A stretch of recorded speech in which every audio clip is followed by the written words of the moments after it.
There's a big difference between the way commercial properties are evaluated and the way residential properties are evaluated. Residential properties are often compared to what other properties of similar size, similar age, similar number of bedrooms and baths have sold for in recent past. Commercial properties, on the other hand, are based strictly on what kind of income is generated from them.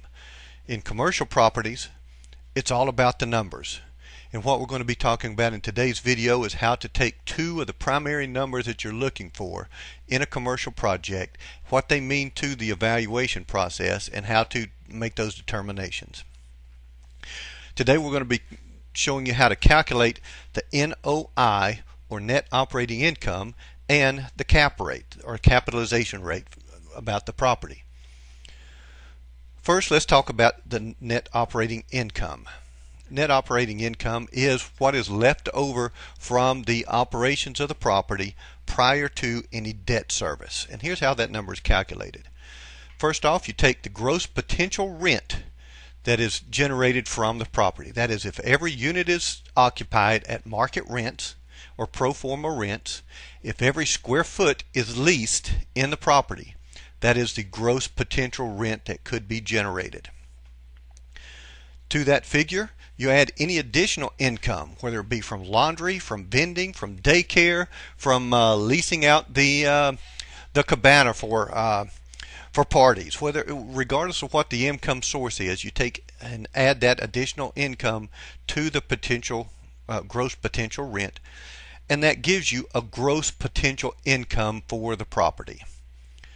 From that gross potential income, you deduct vacancies and credit losses. You also deduct property taxes, you deduct insurance, and you deduct repairs. Not capital improvements, not putting on a new roof, but patching the roof. Not building a new structure, but repairing a structure. Capital improvements aren't calculated here, they're someplace else. But repairs to the property are calculated, and those expenses deducted from the gross potential income. And with that figure, you get the net operating income, or NOI. That is, notice there's not anything in there about debt service. There's not anything in there about additional capital expenditures, because that's not our taxes. That's not calculated in. This is the net income generated from operations before debt service. The next number that we're going to be taking a look at is the cap rate, or the capitalization rate.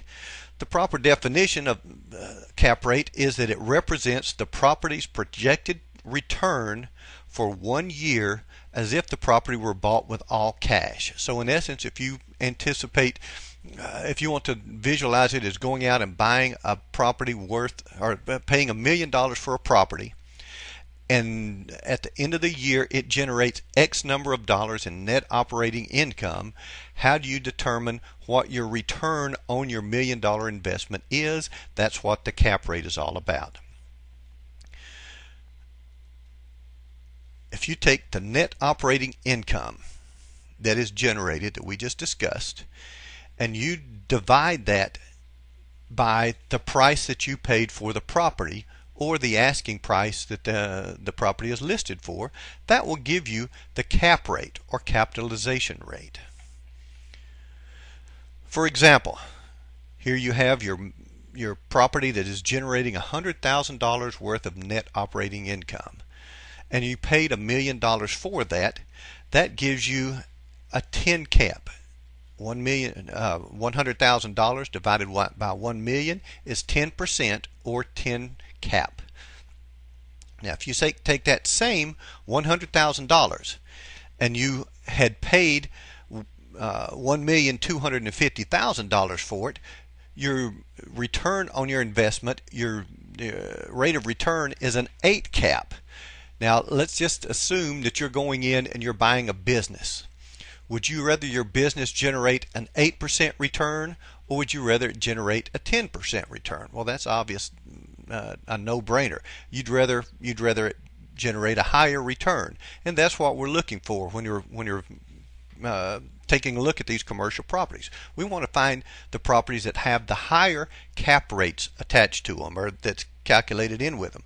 Now, the thing is, most of the time your properties that have high cap rates, say 10, 12, 15, 20 or above, those are typically properties with quite a bit of challenges to them, quite a bit of hair on the property.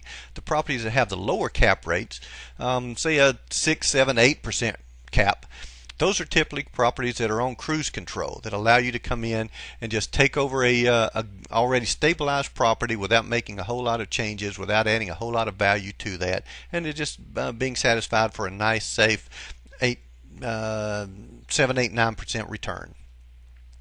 Now let's take a look at another calculation, and this is how you can determine what price you could pay for the net operating income that the building is producing based on what your minimum criteria is on the return of your money. Say for instance you found a property that has a $100,000 net operating income, and you have a minimum buying criteria of a 10 cap. You've got to have at least a 10% return on the money that you put out there in order to buy the building for cash. You could afford to pay up to $1 million for that property.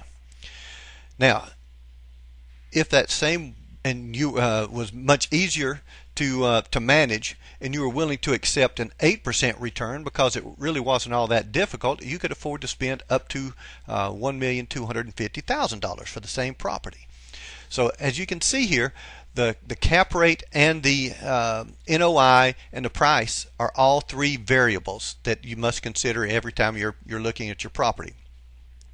As long as you've got two of those variables, whether it's the NOI, the cap rate, or the property value or price, you can figure out what the other one is.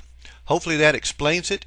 If you have any further questions, we're going to be doing quite a few bit more in our training tutorials, and look forward to working with you together on those. This is Rick Wheat for Jeff Collar and Commercial Millions University signing off. Have a great day.